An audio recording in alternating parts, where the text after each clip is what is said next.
सभा को शुरू करने से पहले एक बार मेरे साथ कहिए, भगवान रघुनाथ जी की, बिजली महादेव जी की, 18 करडूरी जयकारा।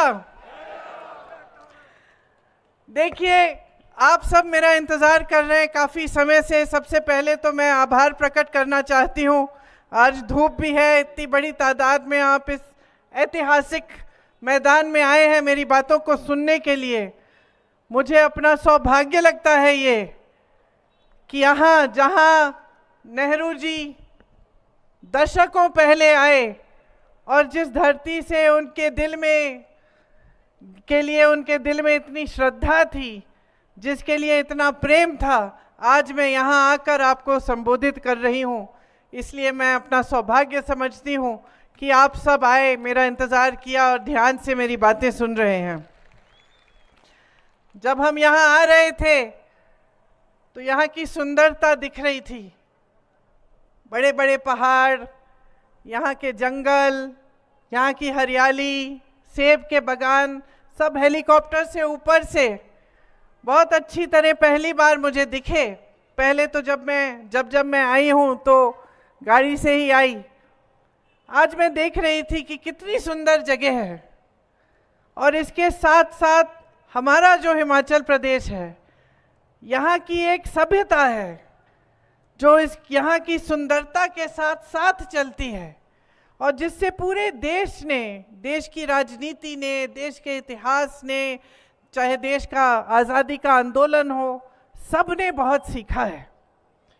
तो आपको गर्व होना चाहिए कि ये आपका प्रदेश इस देश में कितनी भूमिका निभाता है और कितनी सुंदरता से देश को एक सभ्य राजनीति और एक सभ्य जो समाज है उसका प्रतीक बनकर दिखाया है आपने। जब मैं सभ्य राजनीति की बात करती हूँ तो स्वाभाविक है कि परमार साहब की याद आती है, वीरभद्र सिंह जी की याद आती है कि मुख्यमंत्री रहे लेकिन सादगी का जीवन बिताया। आपके बीच आए तो हमेशा मिलनसार होकर घरों में आए, झुक के आए, आपसे अपनी समस्याओं को समझने की बात की और हमेशा आपके बीच रहने की, आपके बीच आने की उन्होंने राजनीति की।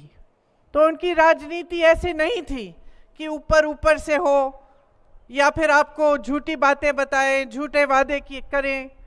आपको गहराई में समझे, प्रदेश की समस्याओं को समझे और दिन रात एक किया कि आपकी ये जो समस्याएं हैं इनको हल कैसे करना है, आपके जीवन में तरक्की कैसे लानी है, यही उनका मकसद रहा।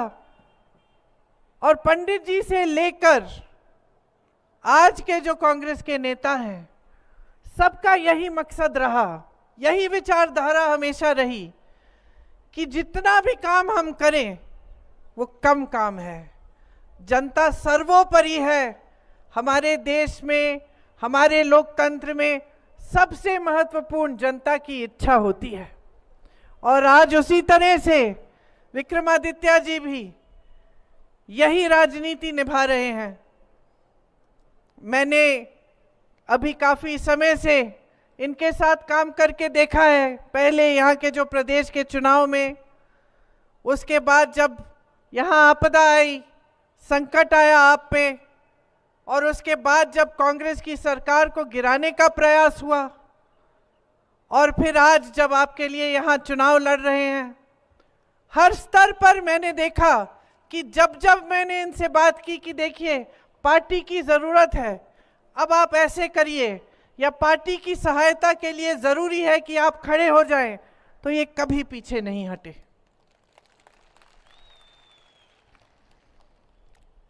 तो मेरे ख्याल से आज जब प्रत्याशी बन के खड़े हैं आपके सामने, तो ये उसी तरह से अपने सांसद बनने का जो कर्तव्य है वो निभाएंगे, पूरी निष्ठा से निभाएंगे और हमेशा जैसे इन्होंने कहा आपके साथ खड़े रहेंगे।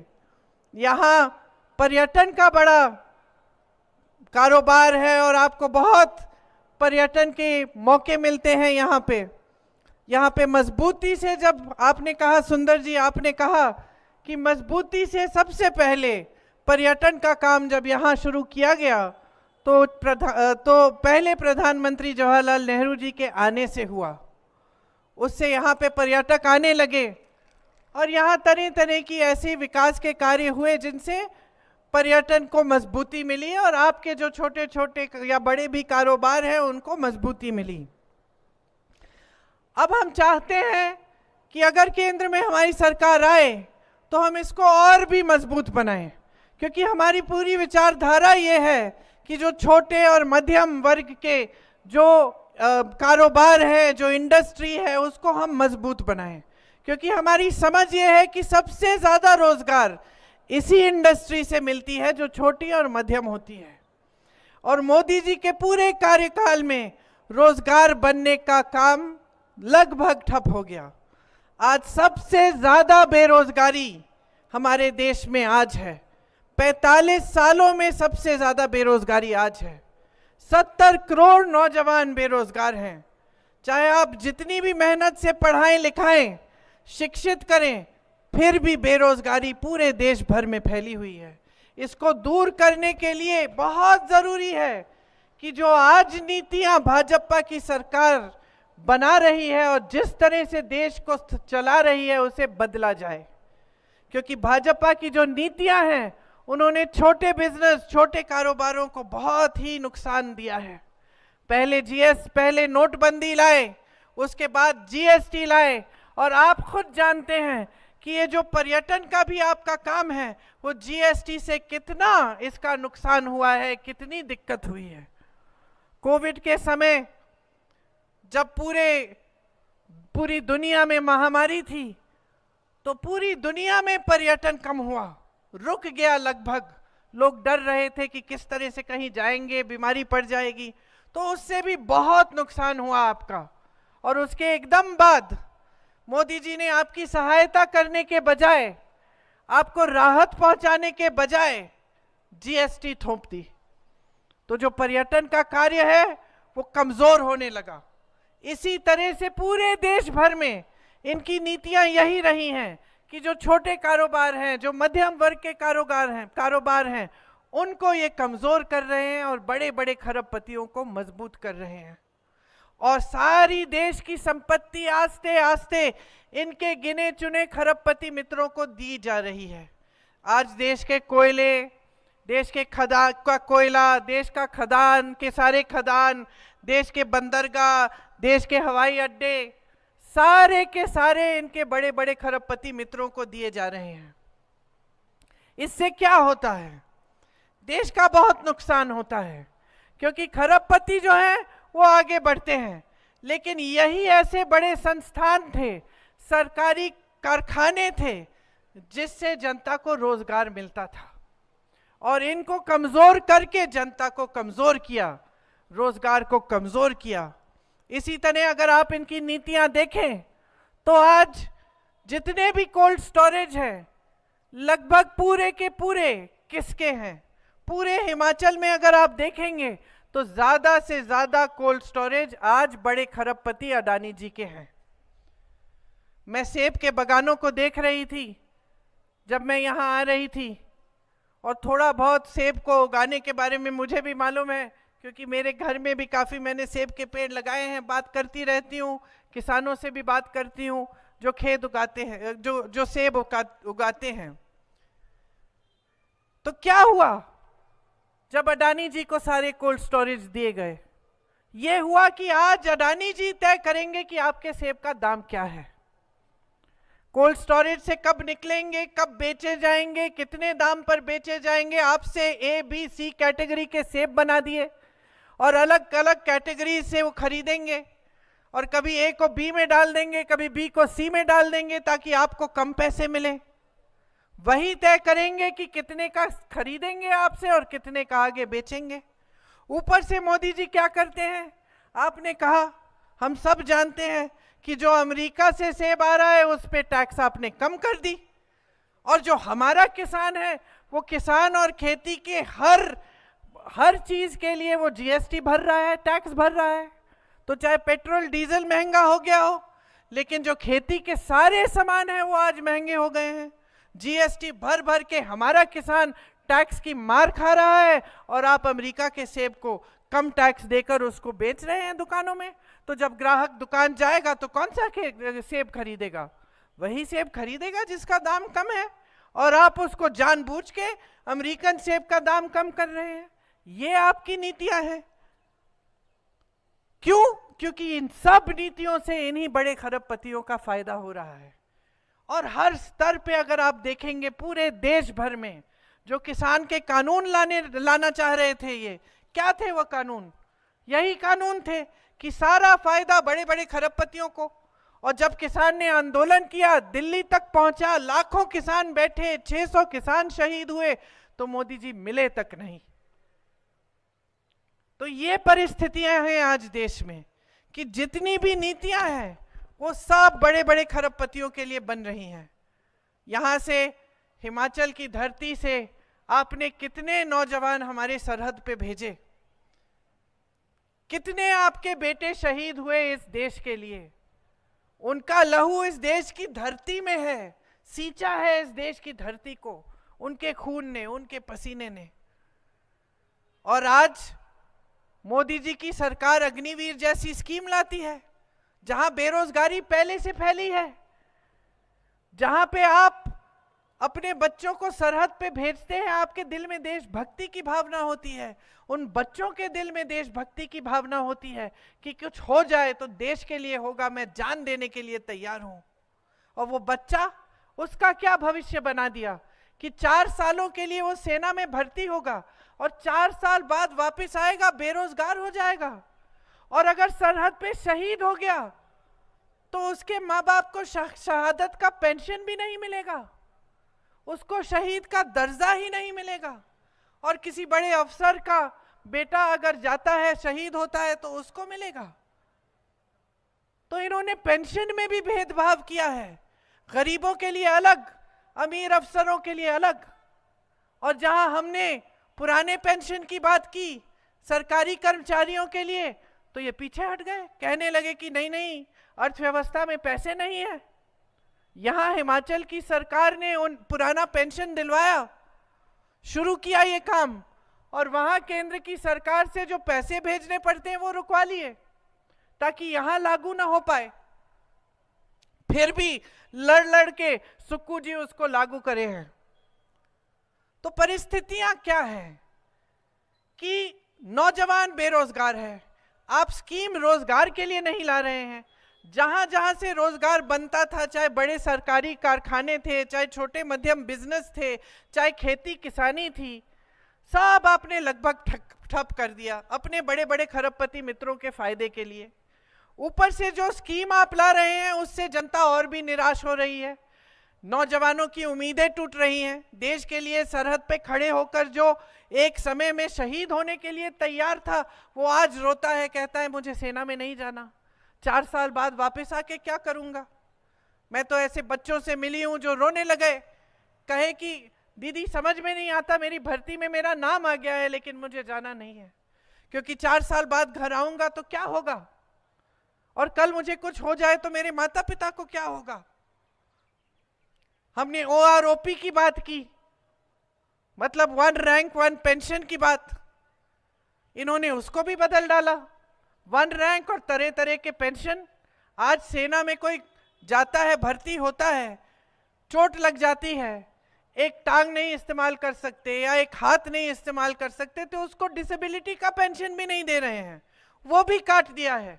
तो जनता के लिए कर क्या रहे हैं, क्या कर रहे हैं जनता के लिए? अडानी जी, अंबानी जी तो फूल रहे हैं, फल रहे हैं, उनकी बेटियों की शादी हम सब देखते हैं सोशल मीडिया पे, लाखों करोड़ रुपए खर्च रहे हैं, लाख करोड़ों का लहंगा पहन रहे हैं।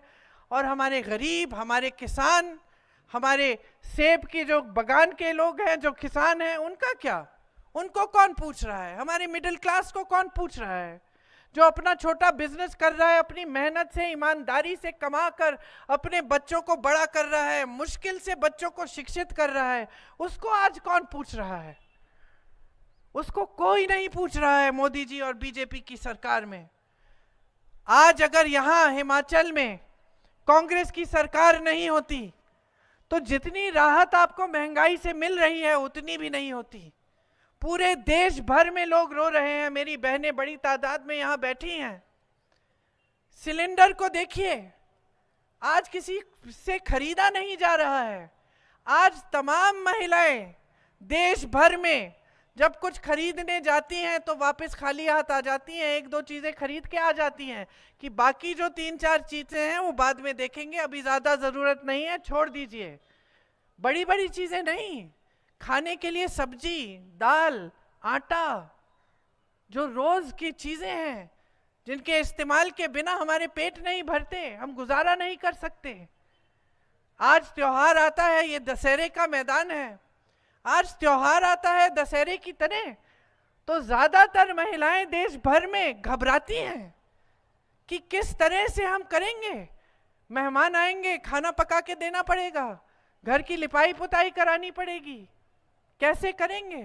क्योंकि जितनी भी मेहनत कर रहे हैं, जितना भी कमा रहे हैं, काफी नहीं हो रहा है, क्योंकि महंगाई इतनी बढ़ गई है। यहाँ हमारी सरकार ने आपको राहत देने की पूरी कोशिश की है।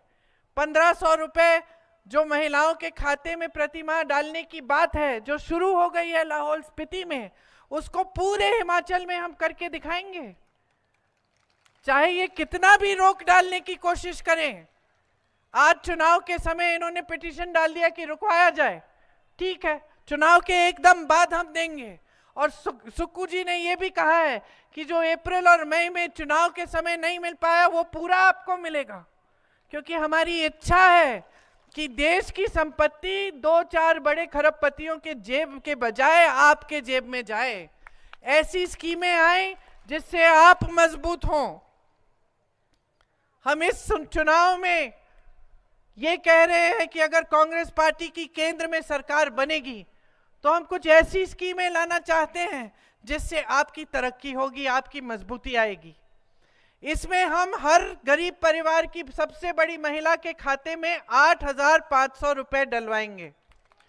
तो जो आपको हिमाचल सरकार देगी उसके ऊपर हम 8,500 रुपए केंद्र से देंगे अगर हमारी सरकार आई। और केंद्र में बहने 50% रोजगार महिलाओं को देंगे। इसके अलावा जो आशा बहुएं हैं, जो आंगनवाड़ी की बहनें हैं, जो मिड डे मील की बहनें हैं, इनका मानदेय बढ़ाया जाएगा, केंद्र से दुगनी राशि भेजी जाएगी।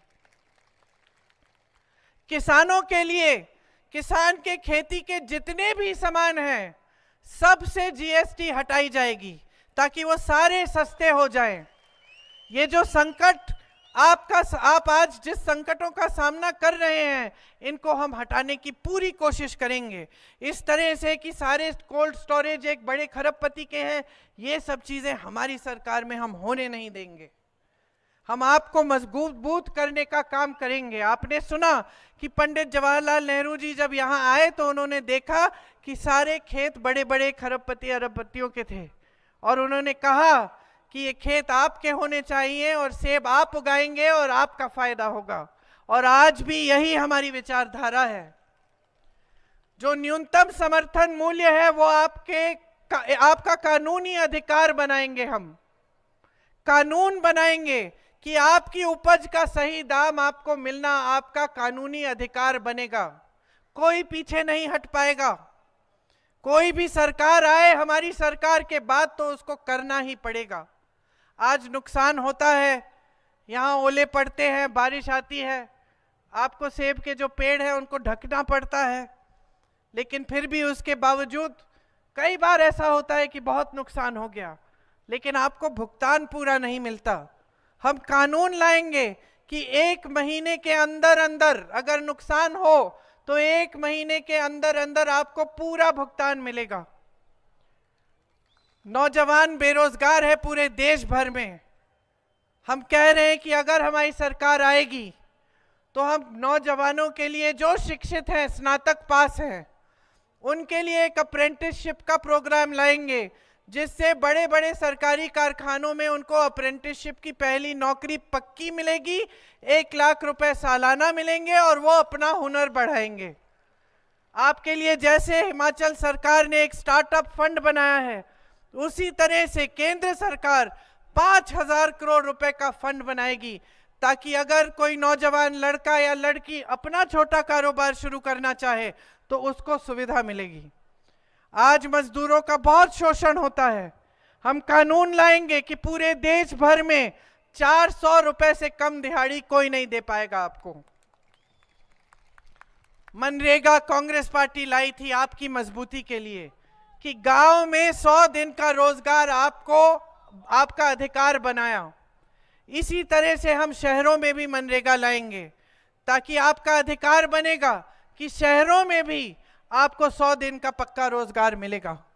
और इसके साथ साथ जो गांव में मनरेगा है उसको मजबूत करने का पूरा काम हम करेंगे। यहाँ पे कांग्रेस के कार्यकाल में बहुत ऐसे कार्य हुए जिससे आपका लाभ हुआ। आपने रोहतांग टनल की बात की, कोई बात नहीं, अगर मेरी माताजी का नाम था क्योंकि मेरी माताजी ने शिलान्यास किया था, आपने नाम हटा दिया, कोई बात नहीं, आपको टनल तो मिल गया।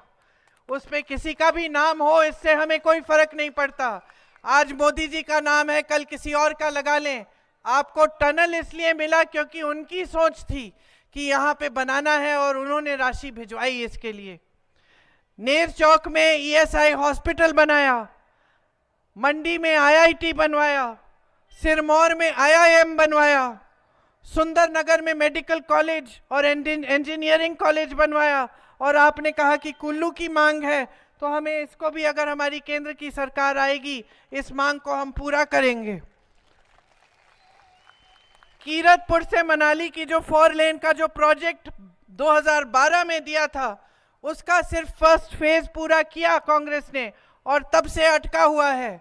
उसको पूरा करने का काम हम कराएंगे जब हमारी केंद्र की सरकार आएगी। देखिए, जब मैंने सभ्य राजनीति की बात की और मैंने परमार जी की बात की, वीरभद्र जी की बात की, लेकिन मैंने ये नहीं कहा, और ये आपको समझना बहुत जरूरी है कि आपने ही, जनता ने ही हिमाचल प्रदेश में इस राजनीति को स्थापित किया। तो आज भी जिस सरकार को आपने चुना, जो कांग्रेस की सरकार है, उसको जो आपने चुना, आपने फिर से यही राजनीति का मिसाल पूरे देश में दिखाया। यहां आपदा आई, आपके मुख्यमंत्री जी 24 घंटे आपके लिए उपलब्ध रहे। विक्रमादित्य जी, सुंदर ठाकुर जी, जितने भी मंत्री थे मंत्रालय के, वो सब जमीन पे आ गए, सबने मदद की, दिन रात काम किया। जहां पर्यटक फंसे थे वहां मदद की, जहां किसी के घर में शोक था वहां पहुंचे राहत पहुंचाने के लिए। किसी का घर बह गया, पाठशालाएं बह गई, बड़ी बड़ी सड़कें बह गई। और ये आपदा 1-2 दिन की आपदा नहीं थी, ये हफ्तों के लिए चली। और हफ्तों के लिए हमने पूरा प्रयास किया कि आप तक हम राहत पहुंचाएं, आपकी मदद करें, क्योंकि इतनी भयानक आपदा आई थी। ऐसा मेरे ख्याल से आपने प्रदेश में बहुत समय से देखा ही नहीं था, या हो सकता है कि पहले कभी इतना नहीं देखा होगा कि कितना नुकसान हुआ। और सिर्फ इमारतों का नुकसान नहीं, सड़कों का नुकसान नहीं, लेकिन ऐसे ऐसे परिवार जिसमें 3-4 सदस्य गुजर गए, बह गए पानी में। मैं किसी के घर गई थी शिमला में, वो सुबह सुबह उठकर, उनकी आदत थी कि सुबह सुबह उठकर सबको मंदिर ले जाते थे, पूरे परिवार को मंदिर ले गए, बच्चों को भी ले गए, और पूरा मंदिर बह गया। ऊपर से पहाड़ गिर गया, 5 सेकंड में पूरा मंदिर गया, सारे परिवार के सदस्य गुजर गए। तो इतनी बड़ी आपदा थी, इतना दुख झेला आपने, और हमारा कर्तव्य बना, कांग्रेस पार्टी के एक एक नेता, एक एक पदाधिकारी, एक एक कार्यकर्ता, एक एक मंत्री, कांग्रेस के मुख्यमंत्री जी, हमारा कर्तव्य था कि हम आपके बीच आए, क्योंकि यही है हमारी राजनीति, यही है हमारी विचारधारा। तो आपने हमारी असलियत देखी, हमारी सच्चाई देखी। यही समय होता है जीवन में, जब संकट आता है तभी पता चलता है कि सच्चा कौन है, झूठा कौन है। ये हमारे परिवारों में भी होता है, दोस्तों के साथ भी होता है। जब संकट आता है तभी हम सबको पता चलता है कि ये थे जो हमारे साथ खड़े रहे और वो जो हमें छोड़ के चले गए। तो आपने आपदा के समय देखा कि आपके साथ कौन खड़ा था। और मैं ये नहीं कह रही हूं कि ये कोई बड़ी बात है। अगर मंत्रियों ने काम किया आपके लिए, अगर आपके बीच आए, अगर आपदा में राहत पहुंचाई, तो ये इनका कर्तव्य था। लेकिन मुझे खुशी है और गर्व है इस बात की कि अपना कर्तव्य समझे कि पूरी कांग्रेस पार्टी आपके साथ खड़ी हो गई। दूसरी तरफ आपने भाजपा की भी असलियत देखी, आपने उनकी सच्चाई देखी। मोदी जी कहते हैं ये उनका दूसरा घर है।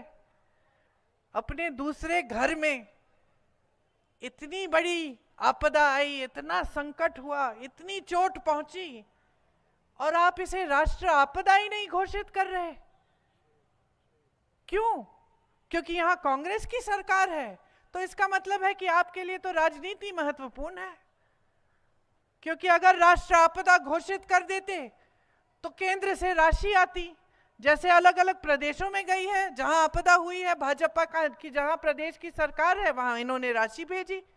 यहां हिमाचल प्रदेश की सरकार जब बनी कांग्रेस की, तब पहले से ही अर्थव्यवस्था में संकट थी। ऊपर से जब आपदा आई और जब केंद्र की तरफ से कोई राशि नहीं आई, सारी प्रदेश की राशि आपदा के लिए, राहत के पहुंचाने के लिए इस्तेमाल की गई। और जहां जहां आपने कहा कि जो राहत की जो पैसे हैं जो मिलता है उसको आपने दुगना 3 गुना करके बहुत ज्यादा दिया, क्योंकि आप समझ रहे थे, हमारी सरकार समझ रही थी कि कितना दुख पहुंचा है लोगों को। इस समय हमें मदद करनी चाहिए, बाद में हम देख लेंगे कैसे करेंगे। लेकिन भाजपा के नेता ना आए आपके बीच, ना आपसे पूछा कि किस तरह से आपकी मदद कर सकते हैं, आपकी सहायता कर सकते हैं।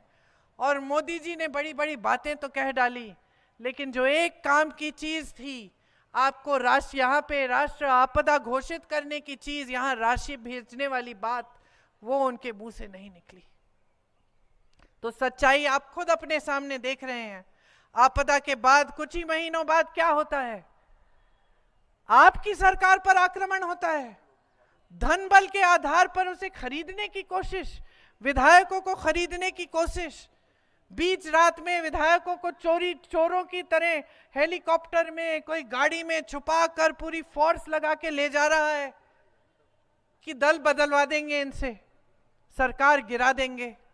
तो आपने एक और असलियत देख ली कि जो अपने आप को ईमानदार कहते हैं, जो कहते हैं कि देश भर में अकेले भ्रष्टाचार के खिलाफ वो लड़ रहे हैं, उन्होंने किस तरह से आपकी सरकार को गिराने की कोशिश की।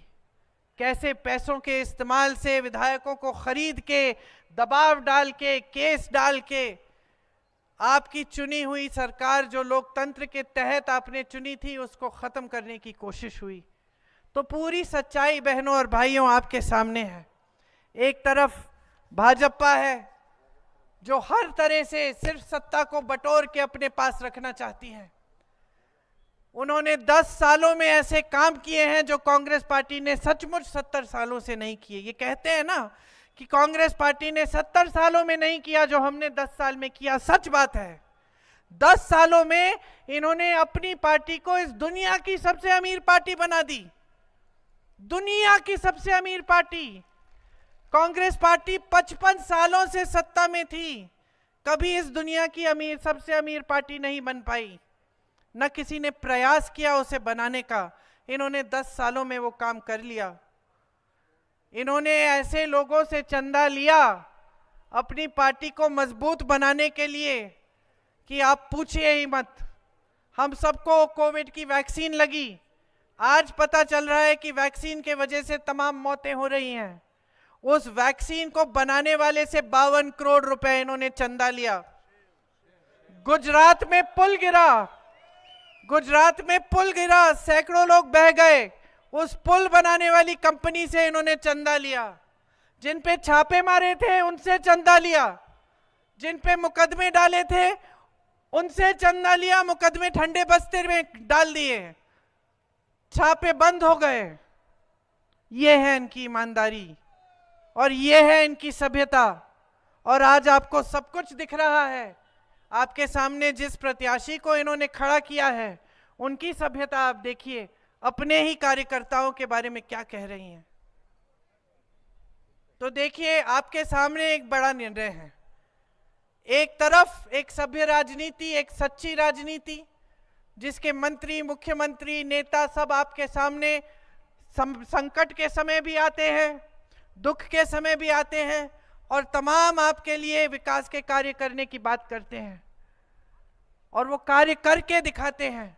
आपको वादा करते हैं चुनाव में, उस वादे को पूरे करने का काम जैसे ही सरकार बनती है शुरू हो जाता है। और दूसरी तरफ एक असभ्य राजनीति, जो सिर्फ हल्की हल्की बातों वाली राजनीति है, जिनके नेता आपके सामने आकर अजीब अजीब से बातें करते हैं कि भैंस चुराई जाएगी आपकी, कि आपके मंगलसूत्र चुराए जाएंगे।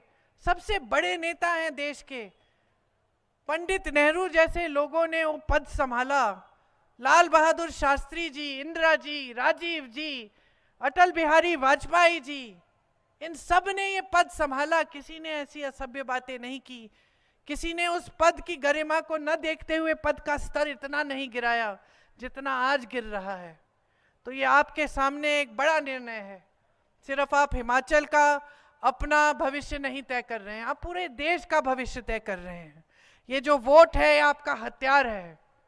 लोकतंत्र ने दिया है आपको, संविधान ने दिया है आपको। इनका कोई भरोसा नहीं है कि क्या करेंगे। संविधान बदलने की बात करते हैं, क्या पता आगे क्या करने जा रहे हैं। अब समय आ गया है कि आप खड़े हो जाएं और आप इस देश की राजनीति को सही दिशा दिखाएं। ये आपका सुंदर प्रदेश, ये आपकी सभ्यता, ये देवभूमि इसलिए कही जाती है क्योंकि सचमुच देवताओं की भूमि है। तो यहीं से आप दिखाइए पूरे देश को, यहीं से संदेश भेजिए, भारी से भारी बहुमत से विक्रमादित्य जी को जिताइए।